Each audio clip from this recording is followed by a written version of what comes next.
전주시와 주민들의 극적 합의로 음식물 쓰레기 대란은 막았지만 기준 없는 시의 보상금 지급을 성토하는 목소리가 거셉니다. 아파트 미분양 사태가 금융위기 이후 가장 심각합니다. 공급 과잉이 이유인데 도시뿐 아니라 농촌 지역으로도 확산되고 있습니다. 혁신도시 조성 과정의 엄청난 수익으로 공기업들은 역대 최고 실적을 올리고 있지만 지역 환원에는 여전히 소극적인 모습입니다. 여러분 안녕하십니까? 전북권 뉴스입니다. 전주시의 음식물 쓰레기 갈등이 가까스로 해소됐습니다. 주민들의 실력 행사에 전주시가 보상금 인상을 약속한 겁니다. 당장 음식물 쓰레기 처리나는 피했지만 땜질식 보상금 처방에 사태 재발 우려는 그대로입니다. 이경희 기자입니다. 전주에 있는 쓰레기 처리 시설은 세 곳입니다. 소각장과 매립장, 리사이클링 타운인데 세 곳에 인접한 마을 주민들은 매년 일정액의 보상금을 받고 있습니다. 애초 전주시가 고정 금액을 내걸고 입지를 공모했기 때문입니다. 그런데 소각장과 매립장 주민들은 보상금이 적다며 시와 협상을 통해 보상금을 올렸습니다. 여기에 음식물 쓰레기 처리 시설인 리사이클링 타운 주민들 역시 실력 행사를 통해 보상금 인상 약속을 받아냈습니다. 또 여기에 따르는 세부적으로 또 진행해야 할 것들이 조금 있어요. 그것은 이제 그쪽 주민지원협의체와 전주시와 의회와 같이 이렇게. 폐기물 처리 시설법에는 쓰레기를 처리하는 비용의 10% 이내에서 보상금을 주기로 돼 있습니다. 하지만 10% 이내라는 범위가 명확하지 않아 시군별로 조례로 정해 별도의 보상금 지급 기준을 정하고 있습니다. 전주시는 별도 기준 없이 임의로 정한 고정액을 주다 보니 주민과의 갈등이 끊이지 않고 있습니다.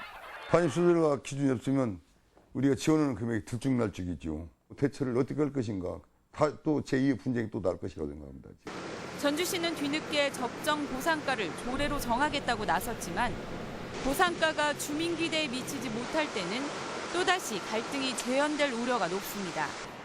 MBC 뉴스 이경입니다. 공급 과잉으로 도내 아파트 미분양 비율이 금융위기 이후 최고 수준입니다. 아파트 미분양은 농촌 지역으로도 확산되는 등 상황이 심상치 않습니다. 정태후 기자입니다. 준공을 1년여 남긴 군산 시내 한 아파트 단지.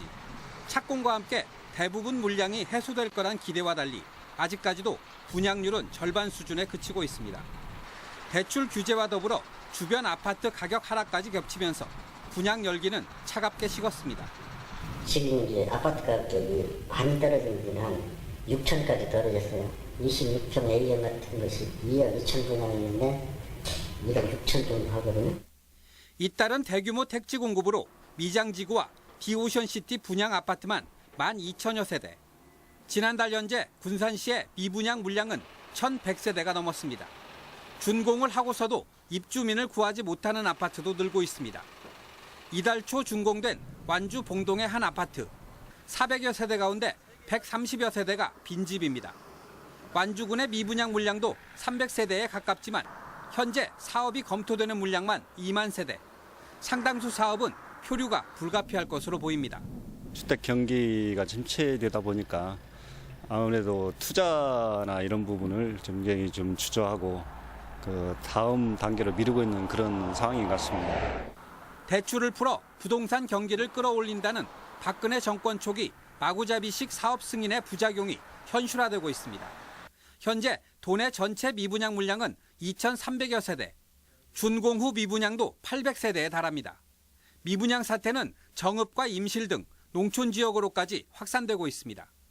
대형 건설사들이 재빠르게 수익을 챙긴 후 뒤늦게 뛰어든 중소건설사를 중심으로 미분양 후폭풍이 거세지는 추세입니다. 공급 물량 과잉이 지역 부동산 시장의 동반 침체로 이어질 수 있다는 우려가 갈수록 커지고 있습니다. MBC 뉴스 정태우입니다.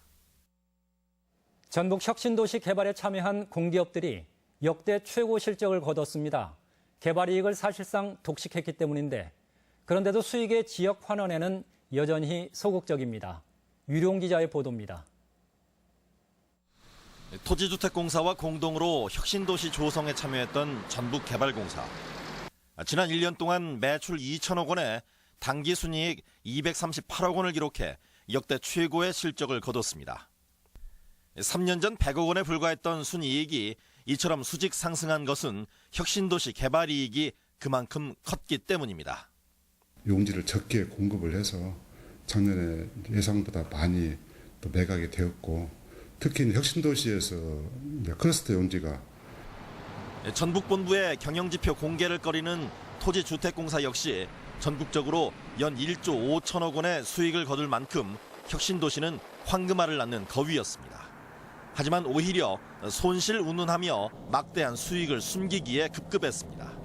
그 땅을 예를 들면 산 가격으로 실습지 같은 산 가격으로 다 주기 때문에 이자도 못 건진다고 막 그렇게.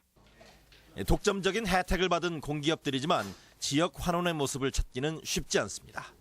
주거 약자를 위한 저렴한 임대주택 공급을 위해서는 수익사업을 비수익사업에 투자할 수밖에 없는 구조로 되어 있습니다. 최고가 경쟁 입찰로 토지 가격이 뛰고 분양가 역시 폭등했던 지난 10년. 공기업이 거둔 막대한 개발 이익은 결국 소비자 부담이나 다름없어 지역에 되돌려줘야 한다는 목소리가 커지고 있습니다. MBC 뉴스 유룡입니다. 내년이죠. 2018년 10월 18일이 전라도 천년 기념일로 정해졌습니다. 전라도 정명 천년을 기념하는 날인데요. 다양한 기념 사업이 펼쳐집니다. 박찬익 기자가 안내합니다. 전라북도와 광주, 전라남도 3개 단체장이 전라도 천년 기념 사업을 공동 추진합니다. 3개 시도는 기념 사업을 서로 10개씩 나눠 맡아 전라도의 자존감을 회복하고 위상을 높이기로 했습니다. 우선 전라도 천년사가 편찬됩니다. 기념일은 전라도 명칭을 처음 사용한 1018년을 상징해 10월 18일로 정했고, 천년 기념식은 전라 가명에서 열립니다. 전라도의 문화유산 복원 사업도 이루어집니다. 전라 가명과 나주목, 관아, 읍성이 복원되고 광주의 희경루가 중건됩니다. 전라도 천년을 상징하는 랜드마크도 세웁니다. 상진탑 천년의 빛이 광주에 세워지고 전주 구도심과 나주 영산강 일원에는 전라도의 오랜 역사와 문화, 그 의미를 담은 공원이 조성됩니다. 새천년 시작할 때 이제 시카고 밀레니엄 공원 같은 것이 하나가 있는데, 아마 그런 틀을 따서 이제 저희도 그런 어떤 앞으로 나아갈 방향이나 정신을 담는 무등산 남도피아, 전라도 천년 가로수길, 지도권 산림치유원에 조성될 천년의 숲은 지역 관광 거점으로 육성됩니다. 기념 사업에 들어갈 예산은 모두 4,600억 원에 이릅니다. 전주의 정과 나주의 라를 합친 전라도. 내년은 새로운 전라도 천년에 희망을 품는 첫 해가 될 전망입니다. MBC 뉴스 박찬익입니다. 박근혜 전 대통령 구속 수감에 도내 정치권과 시민사회가 일제히 환영 의견을 밝혔습니다. 더불어민주당 전북도당은 법에 엄정함을 적용한 당연한 결론이라고 밝혔으며, 국민의당 전북도당도 법치주의 실현을 위해 불가피하다고 평가했습니다. 참여자치 전북시민연대도 촛불 시민들의 요구가 확인됐다며 적폐 청산의 계기라고 의미를 부여한 반면, 자유한국당 전북도당은 안타깝다는 성명을 냈습니다. 세월호 참사의 진상규명을 위해 선체 훼손 금지를 요구하는 목소리가 커지고 있습니다.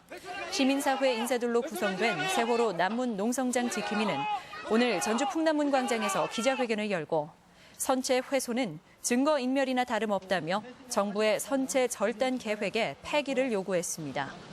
또 세월호 인양과 선체 조사에 유가족의 참여를 보장하고 미수습자를 찾을 수 있도록 정부가 적극 지원할 것을 촉구했습니다. 조류 인플루엔자 AI 예방적 살처분 갈등으로 자칫 물리적 대립까지 우려됩니다. 익산시가 강제 집행을 시사하자 전국에서 반발 움직임이 일고 있습니다. 보도에 강동엽 기자입니다. 동물보호단체를 비롯해 전국 각지의 시민들이 익산 동물복지농장으로 속속 모여듭니다. 예방적 살처분 중단하라! 익산시가 법원 결정 이후 살처분 강제 집행을 예고했기 때문입니다. 인간띠를 이어서라도 살처분을 막겠다며 목소리를 높였습니다. 무조건 죽인다고 그래서 이게 지금 다 되는 게 아니잖아, 그죠? 왜 죽여야 되는지 그 이유가 모르겠어요. 뭐 우리나라는 꼭 쏠고 외양간 고친다 시는 식인데 이것도 그럴 것 같은 느낌이 팍 드는 거예요. 이들은 지난 28일 충남대 수의과대학의 조류독감 검사에서 해당 농장의 닭이 음성 판정을 받은 사실을 강조했습니다. 잠복기가 끝난 상황에서 닭의 건강이 입증된 데다 주변 농장이 모두 살처분돼 더 이상 살처분의 의미가 없다는 겁니다. 특히 농림축산식품부와 익산시가 책임을 서로 떠넘기기만 하자 살처분 결정권이 누구에게 있는지도 질의했습니다. 서로 책임 떠넘기기 공방만 할 것이 아니고요. 과도한 살처분 문제에 대해서 적극적인 제도 개선을 건의를 하고 동물복지농장을 확대하는 쪽을 지원하는. 논란이 확산되자 익산시장은 처음으로 농장주와 자리를 갖고 집행을 당분간 유보하기로 했습니다. 시간은 조금 벌었지만 정부는 여전히 살처분이 사회 전체에게 부합한다는 입장이어서 살처분을 둘러싼 갈등은 당분간 계속될 전망입니다. MBC 뉴스 강동엽입니다. 전북지방조달청에 따르면 다음 주 중에 농생명 용지와 만경 609, 바이오작물 시범생산단지 등 새만금 내부 4개 사업 2,200억 원 규모의 부지 조성 공사가 발주될 예정입니다. 이와 함께 정읍 고우천 홍수 방지 사업과 전북대건물 신축공사, 농진청 과수 채소 포장 공사도 일제히 발주됩니다. 임실 오수 지역에 애견 특구 조성을 위한 정책 토론회가 열렸습니다. 국민의당 이용호 의원 주최로 국회의원회관에서 열린 오늘 토론회에서는 정부의 반려동물 산업 지원과 맞물려 충견의 고장인 오수에 테마파크를 비롯한 애견 기반 시설 구축 방안이 심도 깊게 논의됐습니다. 오늘의 간추린 뉴스입니다. 올해 첫 소나무 재선충병이 정읍에서 발생했습니다. 전라북도는 정읍시 신태인읍 한 야산에서 고사된 소나무 7그루를 조사한 결과 재선충병에 감염된 것으로 확인했습니다. 이에 따라 소나무 반출을 금지하고 반경 2km 이내 소나무에 대한 감염 여부를 서둘러 조사하기로 했습니다. 오는 6월 세계 태권도 선수권을 앞둔 가운데 태권도 성지임을 알리는 상징 조형물이 무주 용포리 사제리 터널 입구에 설치됐습니다. 가로 세로 9.4m, 높이 7m의 조형물은 발차기 하는 모습을 형상화했으며 화합을 상징하는 유선형 링과 반딧불을 상징하는 오방색 띠로 구성됐습니다. 다음 달 장애 등급제 개편 시범 사업을 앞두고 장애인들이 정책 폐기를 요구하고 나섰습니다. 전북 장애인 차별 철폐연대는 정부가 장애 등급을 중증과 경증으로 단순화시키고 맞춤 서비스를 제공하겠다고 했지만 실제 예산 증액이 없어 말잔치에 불과하다며 장애 등급제의 완전 폐지를 요구했습니다. 절기상 한식을 앞두고 산불 예방 활동이 강화됩니다. 전주시는 다음 주 청명과 한식을 앞두고 성묘객은 물론 등산객이나 나들이객이 급증할 것으로 보고 오는 9일까지 봄철 산불 특별 감시 활동에 나섭니다. 간추린 뉴스였습니다. 통계청이 지난달 도내 17개 대형 소매점의 판매액 지수를 조사한 결과 기준 연도인 2010년에 비해 27.5%가 감소한 것으로 나타났습니다. 특히 월별로는 전년 대비 22.7%가 줄어 2010년 이후 가장 큰 하락세를 기록했으며 품목별로는 오락과 취미용품이 43%, 음식료품도 25%가 줄었습니다. 전주시는 놀이시설이 철거된 뒤 방치되어 아중 어린이 공원을 리모델링해 놀이와 학습, 휴식이 가능한 생태 놀이터로 조성할 계획입니다. 생태 놀이터는 흙과 물, 나무, 풀 등을 꾸밉니다. 지금까지 전북권 뉴스였습니다.